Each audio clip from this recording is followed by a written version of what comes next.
বিশ্বকাপ চলাকালেই অনুষ্ঠিত হবে পিএসএল এর মেগা নিলাম। 23 মার্চ শুরু হবে টুর্নামেন্ট। ইতোমধ্যেই অংশগ্রহণকারী 8 দলের 7 দলই রিটেন ক্রিকেটারদের নাম জানিয়েছে।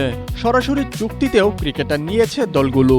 বিক্রির অপেক্ষায় থাকা মুলতান সুলতানস রিটেইন করেনি কোনো ক্রিকেটার। নিলামের আগে সরাসরি চুক্তিতে মুস্তাফিজকে দলে নিয়েছে লাহোর কালান্দার্স। দলটিতে আরও আছেন শাহিন শাহ আফ্রিদি, সিকান্দার রাজা, আবদুল্লাহ শফিক এবং মোহাম্মদ নাইম।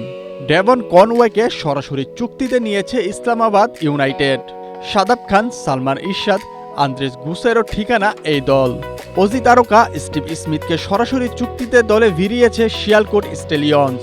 নওয়াজ, সালমান মির্জা, সাদ মাসুদ, দানিয়েলরা সতীর্থ হিসেবে পাচ্ছেন স্মিথকে। করাচি কিংসে সরাসরি চুক্তিতে মঈন আলী।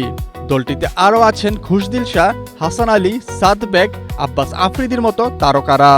আবরার, উসমান তারিক, হাসান নওয়াজ, শ্যামলের ঠিকানা কুয়েটা গ্ল্যাডিয়েটর্স।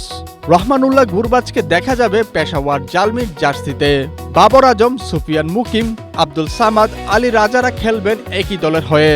মার্নাস লেবুসেনের সঙ্গে সাইম আইয়ুব, উসমান খান, আকিব জাবেদ এবং মাঝ সাদাকাতকে দেখা যাবে কিংসম্যান হায়দরাবাদের জার্সিতে।